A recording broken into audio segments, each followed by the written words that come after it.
Amanah kepada Indonesia untuk menjaga keanekaragaman hayati semakin besar. Mengingat saat ini Indonesia menduduki nomor 2 setelah negara Brazil dalam hal peta keanekaragaman hayati. Namun sering kita berpikir, besarkah aset yang kita miliki? Seberapa luaskah atau sampai kapan aset keanekaragaman hayati yang kita miliki masih berada di bumi Indonesia?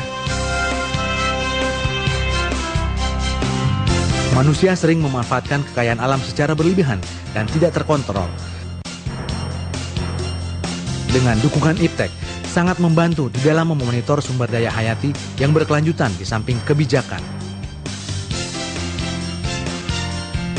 Ada sekitar 500 jenis tanaman, ekstrak dari tumbuhan yang berhasil kita koleksi dari berbagai jenis lokasi.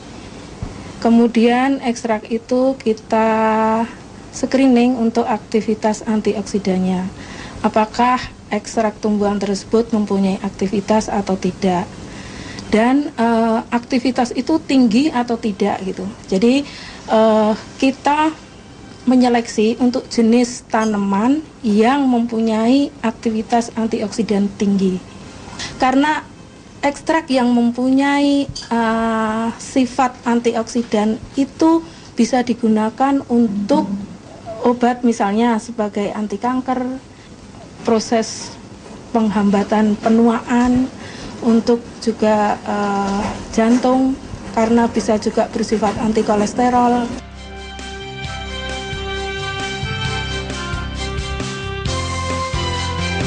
Diagnosis vegetasi kategori langka atau spektral pada tanaman di dalam keanekaragaman hayati sangatlah diperlukan dan penting. Mengapa diagnosis sidik jari spektral pada tanaman tidak hanya sebagai bank genetika, nutrisi bahan obat, dan lainnya? Namun rekomendasi hasil riset dapat menjadi basis dalam evaluasi khususnya pada program ketahanan pangan, kesehatan dan energi di seluruh wilayah Indonesia.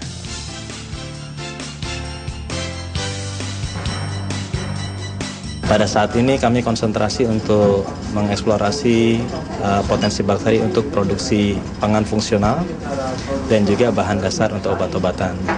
Untuk pangan fungsional, kami fokuskan riset untuk pencarian oligosakarida dengan struktur yang baru maupun fungsi yang baru untuk menyehatkan saluran cerna manusia. Jadi seperti yang kita ketahui bahwa perubahan diet atau pola hidup masyarakat, pola makan masyarakat itu punya hubungan yang sangat erat dengan status kesehatan. Dengan pendekatan pangan fungsional ini, kita dapat mengatasi salah satu problem penyakit-penyakit yang terkait dengan masalah saluran cerna manusia.